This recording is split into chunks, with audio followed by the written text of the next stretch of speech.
Welcome back. For the last couple of months, program after program, week after week, we've been bringing you programs on the impact of air pollution across large parts of our country. And the one question that keeps coming back to us, so what if the air pollution is bad? We seem to be working okay, it's not really impacting us. If we cough a little bit, then the cough goes away. And these studies which actually link air pollution to mortality and those things, it's a figment of somebody's imagination. Then there is feedback which actually comes in and says that, you know, if PM 2.5 is at 1000 plus levels and we are still able to go out and we are still able to do whatever it is that we do, then perhaps this PM 2.5 business is all wrong, it's all rubbish. This is feedback that we get almost on a program by program basis. Today, we've got Ken Lee, the Executive Director of EPIC India. EPIC is part of the University of Chicago. They have been conducting a lot of studies, and the studies basically have a basic goal.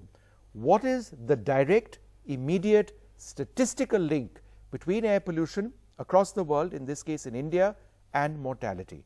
And the fact of the matter is that it is horrific. You may not know it's horrific right now, because if you're watching this program, it may seem okay, but did you know that in terms of air pollution, not just in Delhi, but across large parts of North India, life expectancy has gone down by up to 10 years. You could be living 10 years less than you would ordinarily be because of air pollution, because of what we're all breathing. In 2016, Delhi's air quality was the most deadly in 2 decades. Delhi is the second among the 50 most polluted areas of India after Bulandshahr. In 2016, Delhi's PM 2.5 concentration was 114. That's 1.6 times more than 70, which is what it was in 1998.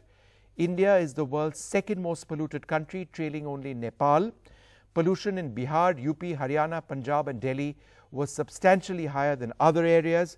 Since 1998, pollution in Bihar, UP, Haryana, Punjab and Delhi increased by as much as 10 times above the World Health Organization's safe limit. In Uttar Pradesh, air pollution levels now reduce life expectancy by 8.6 years. Ken Lee, to you first. If someone were to ask you, how did you get this direct statistical correlation between mortality and air pollution, what would your answer be? Well, thank you for that introduction. I think here in Delhi in recent weeks, we've been reading all kinds of information about how the AQI, which is the air quality index, and PM 2.5, which is a very dangerous form of air pollution, have been reaching these exceedingly high and dangerous levels. Now, what we don't know when we hear about all of these numbers, as you said, is what does this mean in terms of our health, and how much longer would we live if we were breathing clean air? So my colleagues at EPIC developed the AQLI, which is the Air Quality Life Index, as a tool that translates sustained exposure to levels of air pollution into their impact on life expectancy.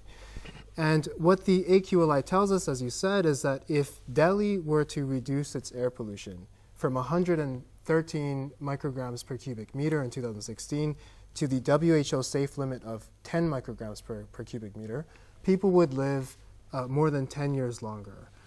And so this research actually highlights that air pollution is the greatest threat to human health today.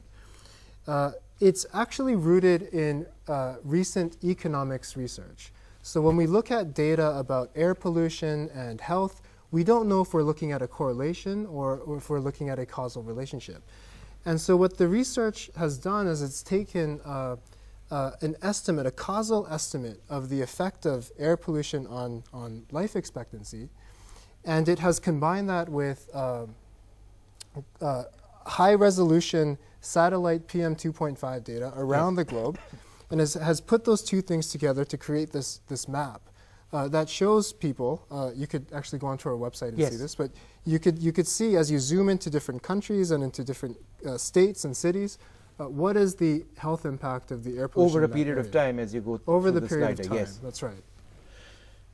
I mean, isn't this the gospel truth? You've seen it in terms of your patients, and now there's a study which backs it up. In terms of what you see in your patients over a period of time, what exactly are the changes? How is it becoming more severe? I think it's the absolute truth. I completely agree, and that's what we've been trying to talk about for all these years. Finally, we have a number to give. We keep getting this question, okay, how is it impacting us in real terms? Okay, yeah, we get a cough, but it subsides after a few days. But what is the real impact? And that's what we can really feel. And that, after all, now we have a number to give you. How much of is the impact, and what is the correlation? So it has used some statistical analysis. I think it has been proven in Beijing and other countries. So we just sit on the eve of the World COPD Day. If you know the COPD is the World COPD Day is tomorrow, is the third largest killer already, and that's the way we were trained is you ask a patient whether he's a smoker or non-smoker. The question is irrelevant completely today. Because babies are smokers. Babies are smokers, and we are seeing COPD in younger individuals. So, and this is a very resource intense disease. Once you have COPD, you can't, we can't put stents into their lungs. We can't go in and do a bypass of their lungs. So none of that sort of exists. You have to live on medications. You have to live on support. A huge impact, both economically, financially, on this. So I think finally I think it's time to wake up. Jyoti, isn't this really the key issue, that when people fell ill or perhaps perished in the past, it was because they had heart ailments or because they had other ailments, but you could never tell whether it was because of air pollution, and perhaps even now we can't give a direct link to every single ailment, but statistically it's been proven that many of these deaths are caused by air pollution. So I think that really is a message. You might have a heart attack, you might have a heart ailment, but it may not necessarily be caused by the typical causes of heart ailments. It could be linked to air pollution. Absolutely. And we don't talk about that. Absolutely, and that's what we have been trying as an organization to constantly tell people for years now, that this is a national medical health emergency. Nobody's death certificate is going to say died of air pollution, yeah, but exactly. it is an exposure that causes there is not a single organ in our body that is not affected by air pollution. Now air pollution is known to cause autism, dementia. Choose an organ and I'll tell you that there is a link to it. And this is what we've been saying, this is actually an invisible killer within our own country, and it's silent and invisible. Unlike, if we were being attacked by another country, there would be a war office by now, we would have the Prime Minister in charge. We don't have that. We don't even have the Prime Minister acknowledging that this is a problem. And frankly, you talk of Startup India, Make in India, when you can't even breathe in India, and now you should be saying die early in India, because really there is no other way of what do we have to do? Just die in front of cameras before the Prime Minister sets up and acknowledges that this is a problem? And even if you were to die in front of a camera, it sometimes strikes me that there's no value for life in so many areas in our country. Akshay, as you as a spokesperson of the Aam Aadmi Party, do you essentially accept that the government can't do anything? No, I don't accept that. I do accept that governments have not done anything in the past. So what can you do? So since there is no other political panelist on your show, because health is not politics. I agree, and I will speak on a more generic level than as an Aam Aadmi Party spokesperson. It is a fact that the political class has been apathetic when it comes to air pollution, because there clearly does not seem to be any direct linkage between what people are suffering and how people vote based on that. So there has been that disconnect. That's a very honest admission, and thank you so much for making that point. But that does not spare us the responsibility of still doing something about it. So all I can say is that as governments, as the Delhi government, we have been looking at this also from not just from a humanitarian perspective but also from a finance perspective, because we spend a lot of money on healthcare in Delhi, and those costs are going to keep going up as we keep ignoring this problem. So it's also something that we need to look at from a perspective of running governments effectively, because if you have more and more sick people with respiratory ailments which are not going to be fixable in a short period of time, you're going to, like you said, they're going to need medication throughout their lives. So as governments, we have to look at more long-term solutions to deal with this problem.